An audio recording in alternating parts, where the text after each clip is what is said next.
एक रात जो पूरी दुनिया के लिए आम थी, लेकिन हिंदुस्तान के एक छोटे से कमरे में बैठकर कुछ लोग ऐसा फैसला लेने वाले थे जो न सिर्फ एक शख्स की जिंदगी खत्म कर सकता था, बल्कि भारत देश के दुश्मनों के दिल में खौफ भी भर देता। ये कहानी शुरू होती है नवंबर 2019 की एक सर्दी भरी रात से, जब हिंदुस्तान की खुफिया एजेंसी रो के चीफ समन गोयल एक फाइल हाथ में लिए तेज कदमों से पीएम मोदी के घर की तरफ बढ़ रहे थे। फाइल के ऊपर लिखा था कॉन्फिडेंशियल, और इस फाइल में छुपा था एक नाम, हाफिज सईद का। ये वही शख्स था जिसने 26/11 के उस खौफनाक हमले को अंजाम दिया था, जिसमें 160 मासूम हिंदुस्तानी अपनी जान से हाथ धो बैठे थे। ये वही हाफिज सईद था जिसने लश्कर तैयबा की बुनियाद रखी थी, हिंदुस्तान का वो दुश्मन जिसका नाम सुनते ही हर हिंदुस्तानी के दिल में गुस्सा और डर भर जाता था। तो उस रात जब समन गोयल पीएम मोदी के सामने खड़े हुए और बोले, सर हमें हाफिज सईद मिल गया है, तो पीएम मोदी के चेहरे पर एक गहरी चिंता के साथ साथ एक नई उम्मीद भी जग उठी। क्या ये रात हिंदुस्तान के उस दुश्मन के खत्मे की शुरुआत बनने वाली थी, या फिर ये एक ऐसी कहानी थी जो अधूरी ही रह जानी थी? आइए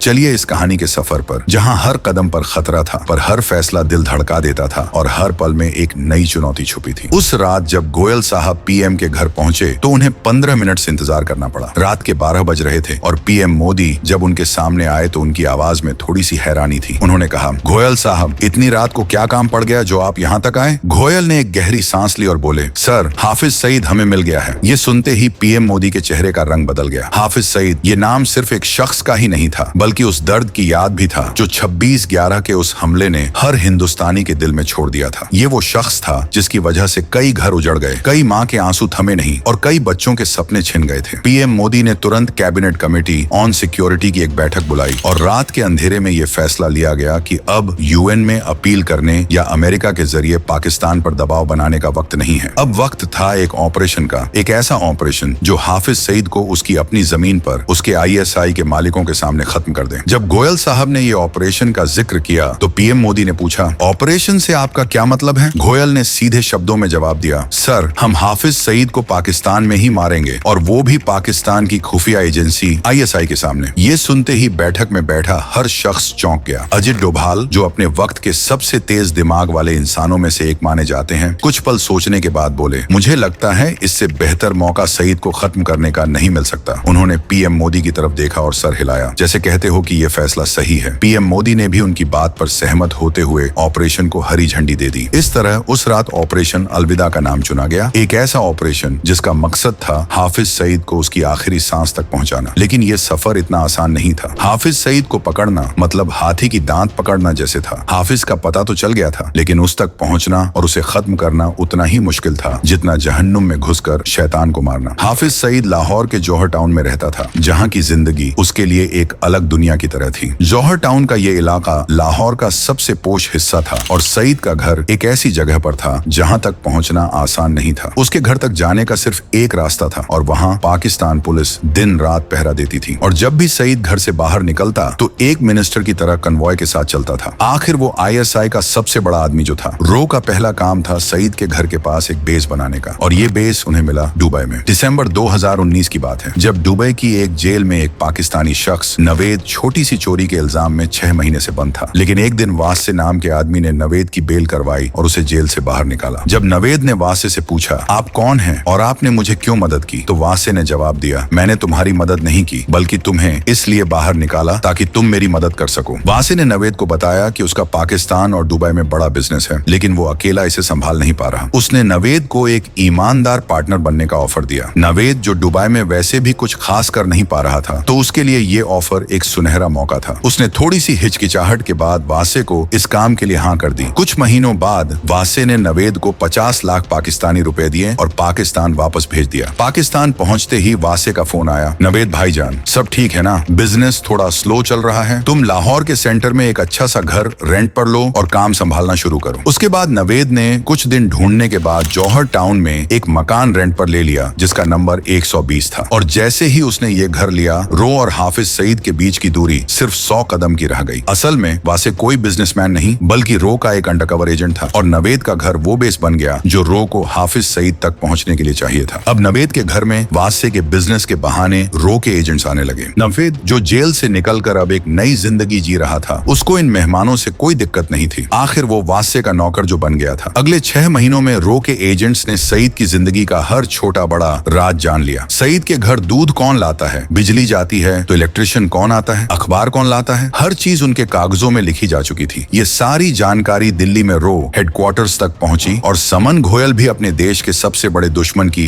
पूरी कुंडली देखकर खुश थे। रो अब सईद को खत्म करने के बिल्कुल करीब थी, लेकिन इसी बीच कुछ ऐसा हुआ जो रो के आंखों के सामने से छुप गया। नवेद हर हफ्ते अपने परिवार से मिलने जाता था और रो के एजेंट्स ने इस छोटी सी बात को नजरअंदाज कर दिया। उन्हें लगा ये कोई बड़ी बात नहीं है, लेकिन ये छोटी सी बात आगे चलकर इस ऑपरेशन के गले का फंदा बनने वाली थी। सर्वेलेंस का काम खत्म हुआ और अब एक्शन का वक्त आ गया। एक दिन वासे ने नवेद को फोन किया और बोला, नवेद, अगले हफ्ते तुम्हें दुबई आना है, मुझे तुमसे कुछ जरूरी बात करनी है। एक हफ्ते बाद जब नवेद और वासे एक रेस्टोरेंट में मिले तो वासे ने बोला, नवेद, क्या तुम्हें नहीं लगता कि पाकिस्तान जो टेररिस्ट्स को पनाह देता है वो गलत है? नवेद हंस पड़ा और बोला, भाईजान, हमें क्या, वो तो हिंदुस्तानियों को मारते हैं। लेकिन वासे ने सीरियस होकर कहा, नवेद, मैं एक यहूदी के लिए काम करता हूँ और उस यहूदी ने 26/11 के हमले में अपना पूरा परिवार खो दिया था, इसलिए वो तुम्हारे पड़ोसी हाफिज सईद को मारना चाहता है। ये सुनते ही नवेद के मुंह का निवाला अटक गया। उसने कुछ बोलने की कोशिश की, लेकिन वासे ने बीच में ही रोक दिया और बोला, नवेद, तुम बस मेरी मदद करो, बदले में तुम्हें 15 करोड़ रुपए मिलेंगे और तुम अपने परिवार के साथ अमेरिका में सेटल हो जाओगे। नवेद डर गया, लेकिन पैसे और नई जिंदगी का लालच उसके दिल में घर कर गया। बहुत सोचने के बाद उसने हाँ बोल दिया। उसके हाँ बोलते ही रो अब सईद को खत्म करने के एक कदम करीब आ गई। अगले दिन नवेद के पाकिस्तान वापस जाने से पहले उसके बैंक अकाउंट में 15 करोड़ रुपए ट्रांसफर कर दिए गए। अब ऑपरेशन अलविदा का आखिरी चरण शुरू होने वाला था। हाफिज सईद को जहन्नुम पहुंचाने का वक्त आ गया था। रो हेडक्वार्टर्स में एक लंबी बैठक हुई जिसमें हर सीनियर ऑफिसर ने अपनी राय दी। 6 घंटे तक हर पहलू पर विचार विमर्श के बाद फैसला लिया गया कि हाफिज सईद को कार बॉम्ब से उड़ा दिया जाएगा। इसके लिए रो के एजेंट्स ने नवेद के घर में रहने वाले एसेट्स के साथ एक ब्लैक कोरोला कार खरीदी और उसमें 300 किलोग्राम RDX भरकर उसे सईद के घर से थोड़ी दूर एक अंडर कंस्ट्रक्शन बिल्डिंग में छुपा दिया। अब रो को एक ऐसे शख्स की जरूरत थी जो थोड़ी सी रकम के लिए अपनी जान दे सके और इस कार को सईद के घर तक ले जाए। ये काम मुश्किल नहीं था, क्योंकि अफगानिस्तान में ऐसे सुसाइड बॉम्बेयर्स बहुत सस्ते दाम पर मिल जाते थे। रो ने एक अफगान लड़के को चुना, उसे पाकिस्तान लाया गया और अब नवेद के घर में 3 नहीं बल्कि 4 मेहमान थे। नवेद, जिसका मुंह पैसों से बंद था, कोई सवाल नहीं उठा सकता था। ऑपरेशन अब अपने पूरे जोर पर था, लेकिन तभी कुछ ऐसा हुआ जो शायद किस्मत को भी मंजूर नहीं था। 13 मई 2021 को वासे अपने परिवार के साथ ईद मनाने दिल्ली आया था। ऑपरेशन अपने आखिरी दौर में था और अगले दिन वो दुबई जाने के लिए घर से निकला और तभी अचानक से उसे चक्कर आया और वो गिर पड़ा। उसे तुरंत हॉस्पिटल ले जाया गया, जहां पता चला कि उसे कोरोना हुआ है। ये हिंदुस्तान का वफादार सिपाही अपने देश के लिए इतना समर्पित था कि उसने अपने बुखार को मामूली समझकर नजरअंदाज कर दिया, लेकिन वो कोरोना का बुखार था। 2 दिन ICU में रहने के बाद ये रो का एजेंट हमेशा के लिए इस दुनिया को अलविदा कह गया। वासे की मौत की खबर से रो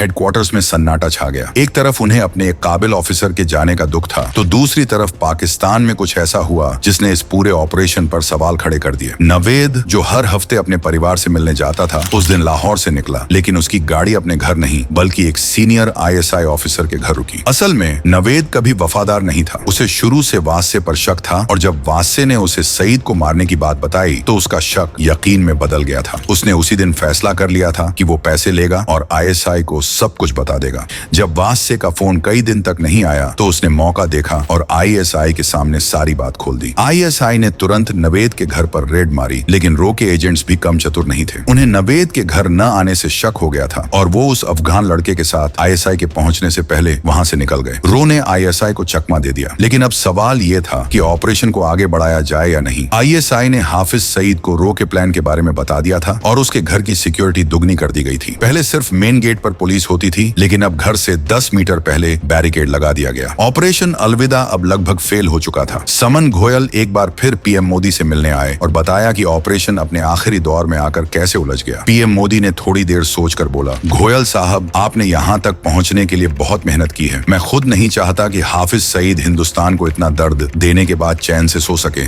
आप इस ऑपरेशन को हर हाल में पूरा करो। PM मोदी का ये जुनून देखकर घोयल में भी नई हिम्मत आई और उन्होंने फैसला लिया कि अटैक होगा, चाहे हालत कुछ भी हो। गाड़ी वही थी जो अंडर कंस्ट्रक्शन बिल्डिंग में छुपी हुई थी, क्योंकि वासे ने नवेद को कभी नहीं बताया था कि सईद को कैसे मारना है। जून 2021 का दिन था। सुबह के 11 बज रहे थे। रॉ के एजेंट्स ने उस अफगान लड़के को उस बिल्डिंग तक पहुंचाया जहां बॉम्ब से भरी गाड़ी रखी थी। उसे एक बार फिर प्लान समझाया गया और थोड़ी देर बाद एक ब्लैक कोरोला जिसमें 300 किलोग्राम RDX भरा था, जौहर टाउन की सड़कों पर 70 किलोमीटर प्रति घंटे की रफ्तार से दौड़ने लगी। 500 मीटर आगे बढ़ने के बाद बाद सईद का घर नजर आया। चेक पोस्ट पर खड़े पुलिस वालों ने गाड़ी को रुकने का इशारा किया, लेकिन वो कुछ समझ पाते उससे पहले गाड़ी बैरिकेड से टकराई और एक जोर का धमाका हुआ। सईद के घर का दरवाजा उड़ गया और वहां का मंजर देखकर लग रहा था मानो उसकी रूह कांप उठी हो। हाफिज सईद, जो जिहाद के नाम पर लोगों को मारता था, वह अपने सोफे के नीचे चूहे की तरह छुप गया था। धमाका हुआ, लेकिन सईद बच गया। ऑपरेशन अलविदा कामयाब नहीं हुआ, पर सईद के दिल में एक खौफ जरूर भर गया। उस दिन के बाद से वो अपने घर से बाहर निकलने की हिम्मत नहीं कर पाया। रो ने उसके दरवाजे तक दस्तक दी थी और ये पैगाम पाकिस्तान के हर छोटे बड़े टेररिस्ट तक पहुंच गया था कि ये नया हिंदुस्तान है जो घर में घुसकर दुश्मनों को खत्म करता है। हाफिज सईद आज भी जिंदा है, लेकिन उसकी हर सांस में रो का डर साफ दिखता है। तो दोस्तों, ये थी एक ऐसी सच्ची कहानी जहां हिंदुस्तान अपने दुश्मन के बिल्कुल करीब पहुंचा, लेकिन उसे छूते छूते रह गया। अब आप ही बताएं, हाफिज सईद कब तक रो से छुप पाएगा? और अगर आप ऐसी ही और कहानियां सुनना चाहते हैं तो हमें जरूर बताएं। वीडियो पसंद आई हो तो इसे लाइक और चैनल को सब्सक्राइब करना ना भूलें। जय हिंद।